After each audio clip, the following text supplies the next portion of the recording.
What's up, everybody? Welcome back to another episode of On the Mic with Michael Flix. That's right, I'm back. The show's back, and we back rocking, man. I've been gone for a minute. Been super busy this summer. Been out and spending every weekend pretty much out in LA working at the Drew League. I was blessed to get a job at the Drew League this year. Had a lot of fun. That was real exciting. But I'm back, man. Like I said, I'm back in San Diego. It's good to not have to jump on a train or drive out to LA every weekend, man. So I'm back, man. Back rocking in San Diego. And that means the show is back because I got time to sit down and talk about what's going on here in San Diego once again. But before I move on from the Drew League, I want to give a shout out to my guy, David Hollaway, who represented San Diego at the Drew League by winning Coach of the Year. It was super dope, man. I was really happy when I got that news and they brought him down to receive his award. It was super dope, man. I love, y'all know me, man. I represent for San Diego. I shout San Diego out every chance I get. I go hard for San Diego.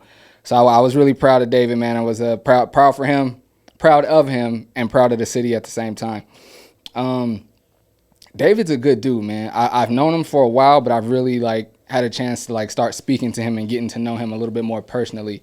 I think starting back to last summer maybe, or the summer before that. David's a good dude, man. He actually stopped me this summer. He stopped me this summer at the Swish Pro-Am and just gave me some compliments and some words of encouragement that really meant a lot to me, man. It really did. Anytime anybody gives me any compliments or any words of encouragement, especially when it comes to being a cameraman or any of the content that I create, excuse me, I really appreciate it, man. It goes a long way, and I hold on to it forever. I truly do. You know what? Real quick story. His compliment came at a great time for me, man. It's taking me on a tangent. I think you should give people their flowers while they can smell them. But more importantly than that, when you see something dope, I think you should acknowledge it. A lot of times we tend to focus on the negative or the quote unquote haters or the people that's not rocking with us. And I fall into that as well. I'm definitely guilty of that, but I think it goes a longer way when you hold on to it. It means more when you hold on to the positive, right? Let me give you a quick story. So I used to work at before and after school programs. And so I've been from the age 17 to 29, right? So that's all I ever did. A million trainings, a whole bunch of trainings, a whole bunch of them, right?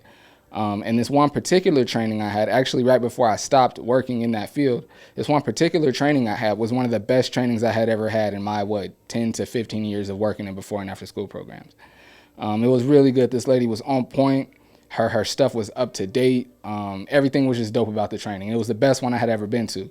And so after the training, I stopped her and let her know that I'm like, yo, this training was really dope. It was really insightful, got a lot of information, a lot of stuff that I could take back to my site and to my staff. It was really dope. This is the best training I ever been to. And the lady dropped a couple tears and started telling me that, the compliment came right on time and that she's had a lot of trouble with her boss and things going on at work. And she's been thinking about, switching and doing something else. But she said that compliment was the fuel that she needed to keep going. And a lot of times that's happened for me in my life, especially, and I'm bringing that up because that's kind of what was going on with me when David gave me my compliment. I love being a cameraman. Don't get that twisted. I'm always going to do this. I'm going to film. I'm going to take pictures. I'm going to be at the games, open runs, all of that. I'm going to do all of that. But there are times when, you building something and maybe it's not growing at the rate that you want it to grow, or people aren't taking to it the way you want them to take to it. You know what I mean? It can be a little discouraging. When you do it for yourself, that's going to always drive you. And so that's what drives me. I'm doing what I love. So that's what's going to always drive me. But you do at times want the acknowledgement, and I was about to say the recognition, but really just acknowledgement from other people. And so at the time when David spoke to me, I had put out a few things, and I liked him. I like everything I do, to be honest with you. But it didn't really. I was discouraged at the time. I'm not really gonna go into details, but I was feeling a little bit of discouragement at the time.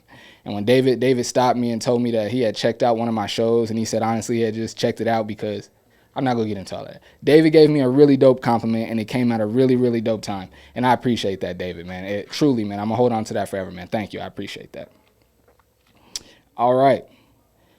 By the time you guys will see this, it'll be the 12th, but I'm actually filming and recording this on September 11th, on 9/11. So I thought it'd be appropriate just to kind of not go too much into detail because that's what everybody's doing right now, but just kind of give my recollection of what happened with me and just kind of remember the day. It's a big time in our country, you know what I mean? So at the time, I believe it was 2001, if I'm not mistaken, I was living in Escondido. I was in the 7th grade, and I remember we were living in Escondido, but my dad worked out here in San Diego, and my mom had to take him to work all the way out in San Diego and then come back and then take us to school for whatever reason. I don't know why all that was going on that day, but I remember that.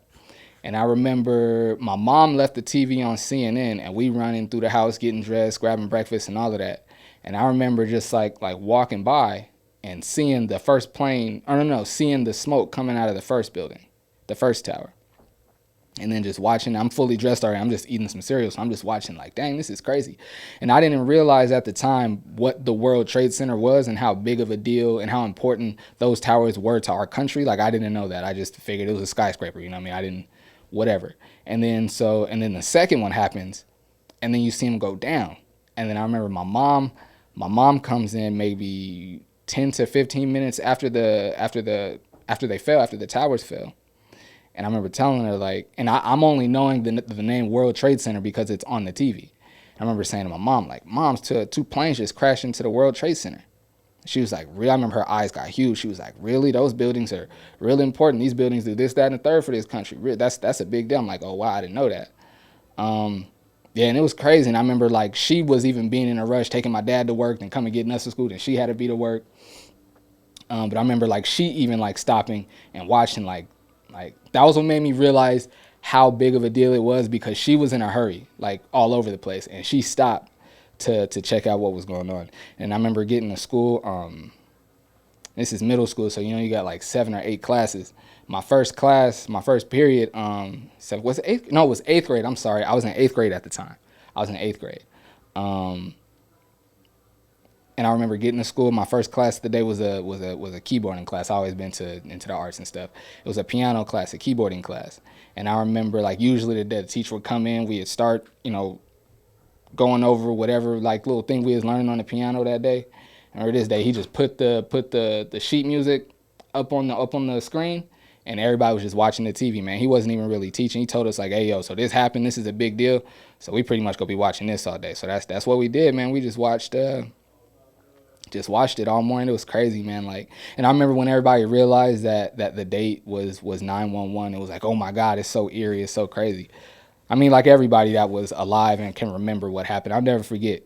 I'll never forget what happened that day. It was such a crazy time, man. And I remember when I was driving in, thinking about talking about it, it got me to thinking about how things like that always end up bringing the country close together. It doesn't usually stay that way, but things like that usually end up bringing the country together. And I just thought it was kind of funny that not a terrorist attack, but different things have happened, in our country. Even just last year, I ain't gonna go into detail or anything, but even just last year, things that happened that kind of brought the country together, but also divided the country at the same time. So I guess I can't go into that too much.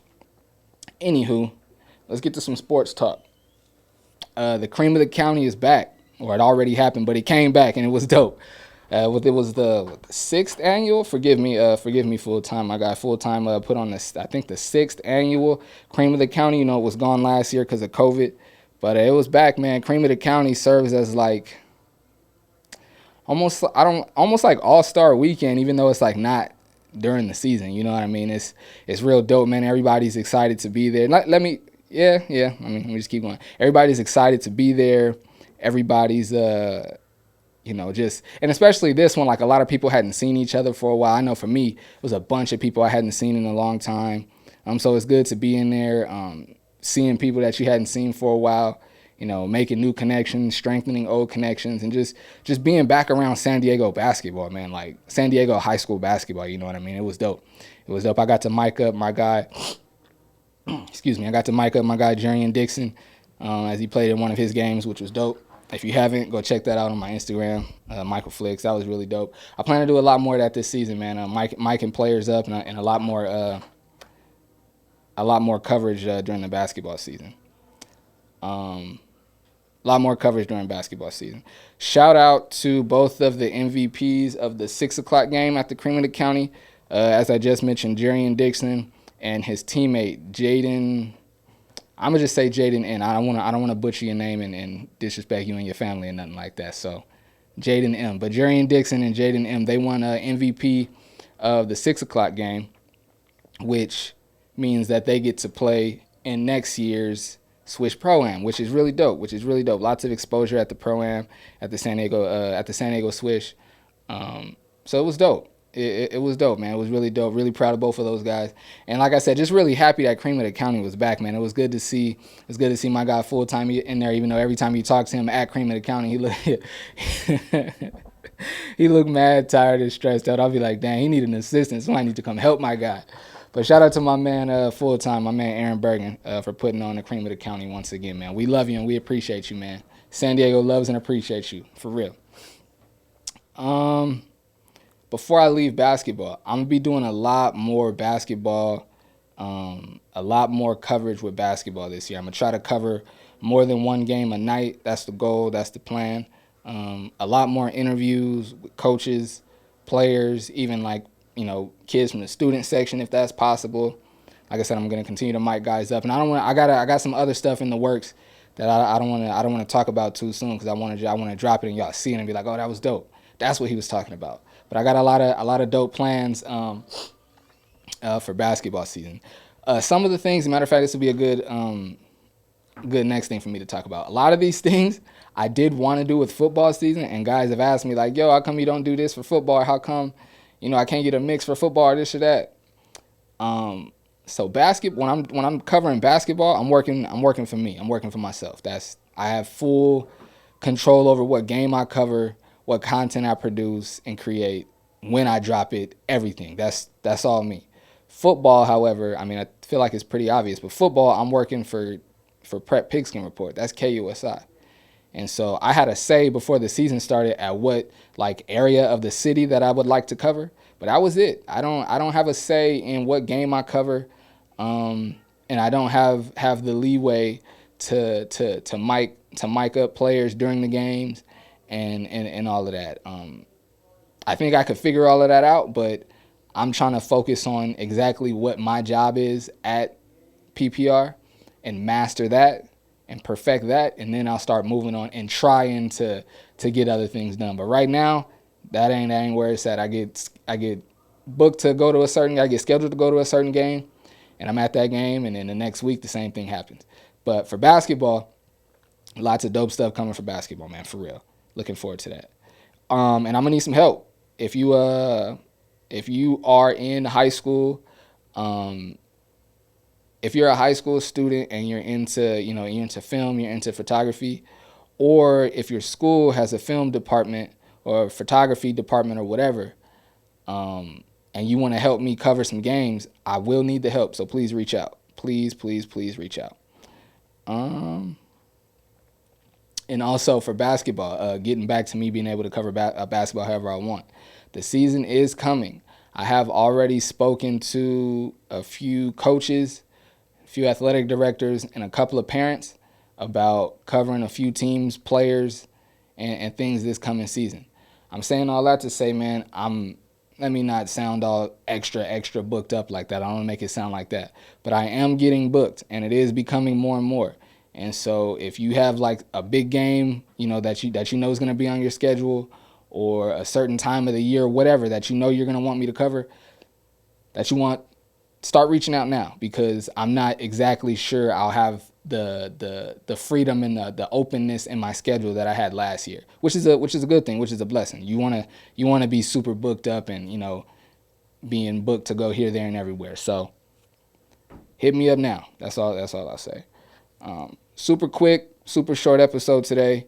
Didn't have a guest, but I definitely wanted to make sure I came back and let y'all know that the show is back, and it won't go anywhere, man. I'll always have the show, even if it doesn't The goal is for this show to come out weekly, but even if it doesn't come out every week, the show isn't going to go anywhere. So if you want to come for an interview, or you know somebody that you think would be dope on the show, reach out, send me a DM, come holler at me at a game, whatever. The show is going to be here. And the same thing if you want me at one of your games. Just reach out. However you feel the need to get in touch with me, please do.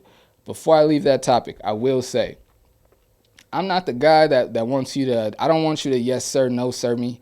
I don't want you to, talk to me like you're coming for a job interview or anything, but I do want you to come with some respect. I'm going to always, speak with respect, so I expect you to speak with respect as well. Try greeting me with a, hey, what's up, Flix? I don't want you to ask how my day is going or check on my kids or nothing like that, but just a message like just asking for what you want, that don't always hit right. That's not always received right, from me anyway. So maybe try a, hey, what's up? How you doing? Thanks for coming out. Hey, do you have this for me? Or if it's something that I haven't been to yet, hey, what's up? Hey, do you mind? Hey, just, hey, what's up? That's all I need. But like sometimes it gets a little demanding sometimes with some of these requests. I guess that's what I'm trying to get at. But the business is always welcome. It's been another episode of On the Mic with Michael Flix right here and only on Dream Radio. I appreciate y'all tapping in. I appreciate y'all rocking out. Please continue to do so. I'll be back.